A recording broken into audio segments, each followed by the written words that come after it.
Hey everyone, how's it going? It's Russell here. I hope you've had a great weekend. Now, if you missed the live stream this morning, you might not know that there's an election that has just been called here in Canada, and that election day will be on September 20th. And with the launch of this election, all of the major party leaders have gotten up on their podiums and said some things that Canadians need to hear, or at least that they think that you need to hear. But they were quite long speeches, often like an hour. So what I'm going to do here is I'm going to sort of refine some of these most important points so that you can be informed on what's going on. But before we do, make sure to subscribe to the channel because all throughout this 36-day election, that's right, only 36 days, I'm going to be keeping you informed on what the heck is going on and what it means for you. So make sure to do that and check out the links in the description where you can get 40% off the Canada Money Mastery Program with coupon code GROW, where we talk about building wealth here in Canada if you want to support the channel further. All right, let's dive into this and let's start with Trudeau's first address, announcing that there was going to be an election and talking about what he's going to be focused on. That's why we came to Ottawa in the first place, to build a government that would stand up for the middle class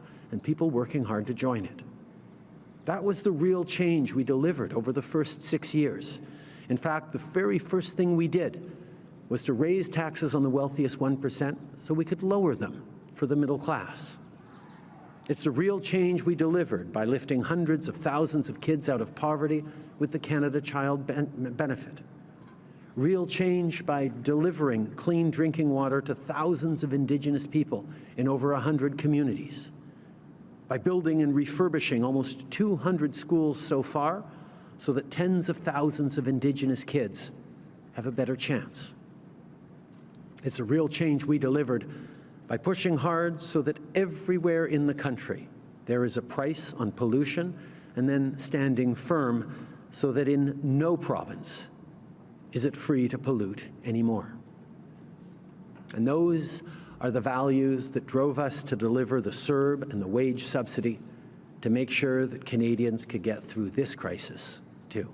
So he starts off the press conference talking about some of the things that he feels like they've been successful with over the past 6 years, talking about how like they've focused on, and this is his words, on the middle class and expanding that and making it easier to become a part of the middle class. I think some people may have other opinions on how that's been going as of late, but I'll leave that up to you. But the next thing that he talks about is actually one of the largest criticisms of this election launch, and it's that, hey, you don't actually have a reason for this election to happen. There hasn't been a vote of no confidence in Parliament, meaning the other political parties no longer want to support them. So why are you triggering this election? Well, here is exactly what Trudeau had to say about that. I don't accept any party saying we shouldn't do everything we can to keep people safe and to end this pandemic and rebuild.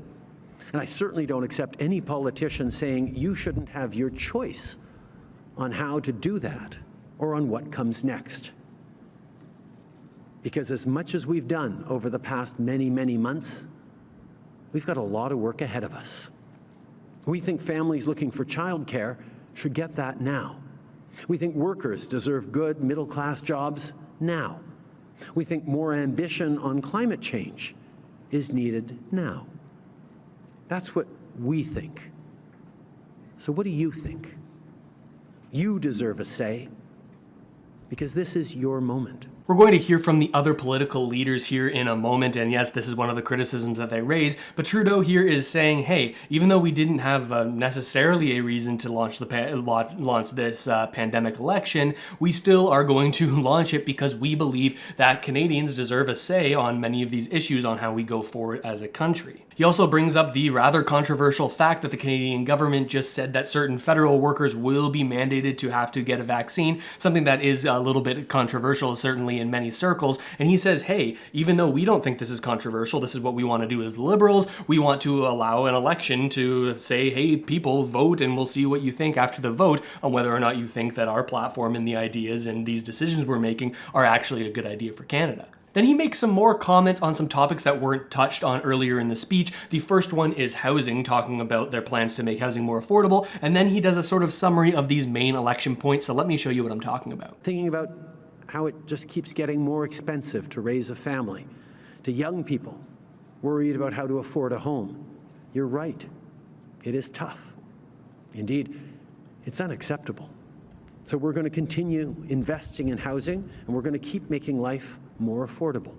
So to Canadians, I'm asking you to vote for real progressive leadership, for strong health care, for affordable homes, for a clean and protected environment. Make your voice heard, have your say, and together, let's move forward for everyone. So interesting stuff here. Whether or not you agree that the Liberals have delivered on these things over the past 6 years that he just mentioned, well, that's up to you. But there's actually a rather interesting question that a reporter was able to ask Justin Trudeau during the next question session. Largely that, hey, Justin Trudeau, we see your goal here is to get a majority government, moving away from the minority you currently have. But, and this is the big question, if you do not win a majority, will you consider that a political failure, and will you resign your position? I'm going to ask the question for the third time. If you receive a minority after this exercise, will you resign? We are at a time where Canadians deserve to make their voice heard and to make a choice about the next steps in this process of fighting the pandemic, and also about how we're going to build back better. In recent years, I have talked about my values, my point of view as to how we can build back better. I have shown that I have the team we need, the plan we need to improve the lives of millions of Canadians who are worried, but who also understand we're at a time where the choices we make are critical. Canadians will now have a chance to have their say about how we've done, and about my commitment, and I will continue to be there to support Canadians, as I've said right from the outset, as long as it takes, with everything it takes. So even though this question was asked a few times on whether or not he would resign if he didn't get his majority government, Justin Trudeau, of course, and it makes sense if you're starting a campaign, that you don't want to talk about the potential outcome of you not succeeding in your goals, but he does deflect this question all 3 times that it's actually asked of him in this press conference, sort of playing into one of the main criticisms of Trudeau is that many people feel like they don't get straight answers from them when he's asked a straight question. But it wasn't just Trudeau who spoke to the press and to the media today. No, both the Conservatives and the NDPs also launched their campaigns, and there are some interesting highlights that I think you should see, so let's dive into that. We're going to start with Erin O'Toole, the leader of the Conservatives, someone who many people don't feel all that familiar with in terms of what his values are and what his campaign will look like, but let's listen in on what he has to say to launch this campaign. Again, that's going to only last 36 days. It's about who will deliver the economic recovery Canada needs. It's about who will take action to protect Canadians from spiraling living costs, from rising taxes, from poorer services. For the past 6 years, we've been promised solutions, and year after year after year, Justin Trudeau has let the Canadian people down. The result? Hard-pressed families struggling to pay bills and worried about the cost of food, of housing, of heating. And the Liberal Party's answer? To ask you to reward them with another 4 years of majority government for doing the bare minimum. Another 4 years of broken promises and of letting Canadians down. And the NDP, Greens, and Bloc Québécois, they support spending other people's money as much as the Liberals.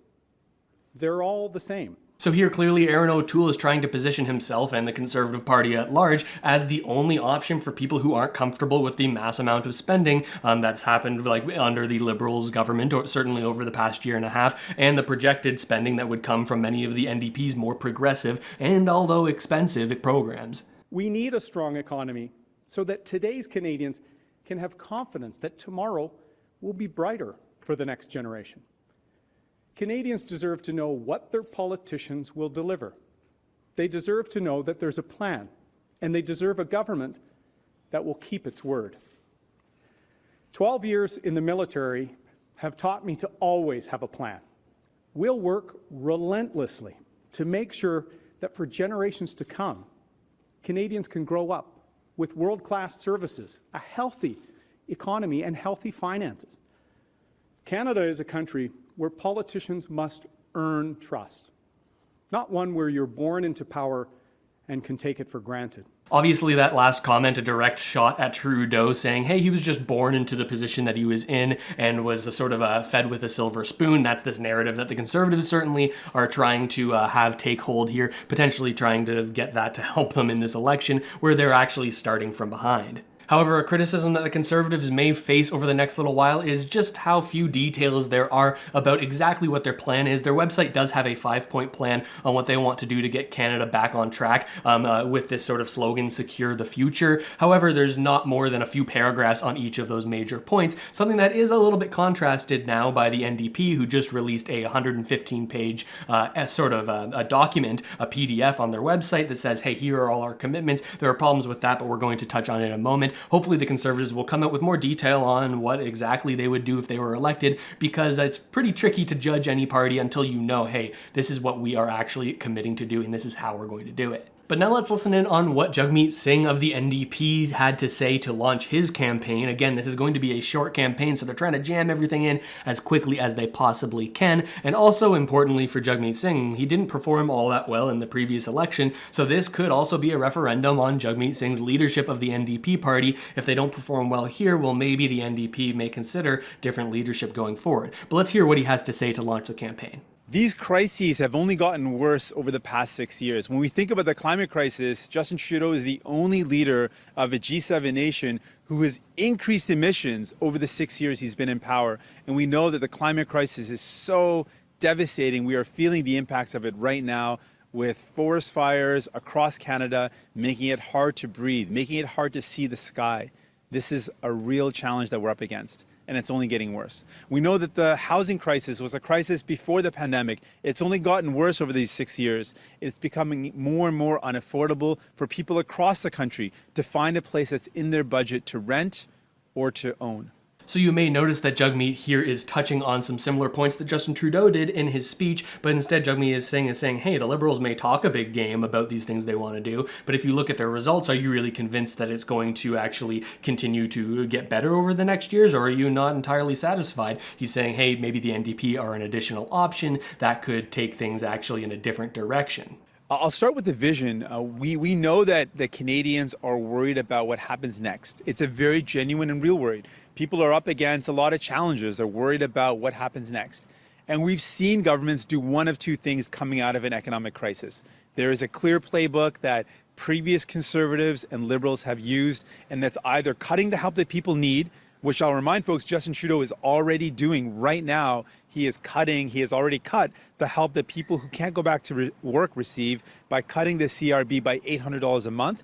He's also clawing back the GIS from seniors who needed to access CERB. So he's already clawing back and cutting help to people who need it most.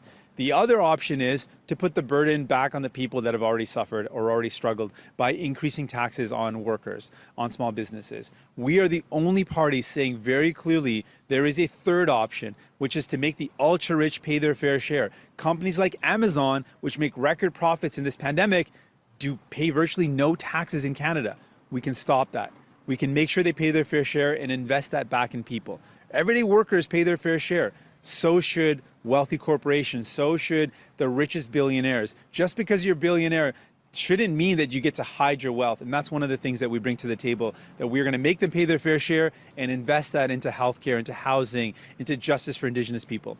Jagmeet Singh here takes an opportunity to sort of take a shot at Justin Trudeau and the cuts to benefits that, even though he said, like, we're going to continue to have your back until the end of this, the cuts that they've seen to various benefits. The CRB, you know, if you followed this channel, that's been reduced significantly now going forward until the end of the program, as well as the GIS clawback for seniors. Many people who received the CRB were boosted to a higher income level in which they didn't qualify for their income supports for low-income seniors, and now that the CRB or CERB is no longer part of their income, they're doubly cut off from that benefit and also not able to receive the former support they were receiving even before all of this pandemic stuff started. He also takes a minute to emphasize his plan to implement a wealth tax as well as a tax on some of the most profitable businesses that maybe aren't paying their fair share in taxes, in the NDP's words. Although there is some evidence that shows that, hey, maybe a wealth tax actually wouldn't bring in the type of revenue that they'd expect in order to implement all of these programs. And I think that will be one of the highest criticisms of Jagmeet Singh and the NDP, is that they did release a very detailed 115-page plan, but that plan didn't include any ideas on how they're going to pay for it and what revenue they're expecting to generate from these new taxes. Instead saying, hey, the PBO, the Parliamentary Budget Officer, well, they're going to let them do the math and then sort of figure it out down the road. I think that that might be an issue for some voters. And the NDP leader finished up his speech saying, hey, we didn't even need to have this election. The NDP have said that, hey, if Liberals, if you want to continue to support Canadians, we would have been willing to go back to the House of Commons and support you in these legislations, these goals that you want to achieve. But instead, of course, that Jagmeet Singh is pointing out, the Liberals have sort of triggered this election, and the NDP are saying, hey, they just want a majority. It's actually kind of a selfish move. Certainly that's the NDP opinion, but I'm curious on what you think about all of this. Let me know down in the comments. We appreciate views on this channel from any supportive to any party, right? Any view. So let me know down in the comments what you think of all of this. Are you glad you're going to have a chance to make a decision here on who's going to be leading Canada? Or do you think it's a little bit irresponsible to be triggering an election when there are potentially other things that we need to be worrying about as a country? And while you're down there, make sure to like the video so it gets sent out to more people if you appreciate Canadian content on YouTube being produced just like this. And check out the links in the description where you can get 2 free stocks with Wealth Simple when you sign up for the first time, or you can learn more about building your wealth here in Canada with the Canada Money Mastery Program. 40% off with coupon code GROW. It's the cheapest the program will ever be if you want to support the channel further. But with all of that said, thanks so much for watching, everybody. Keep your eyes peeled for future live streams whenever there's more election information like this. And with all of that said, I hope this video has helped you out at least a little bit, and I'll see you next time.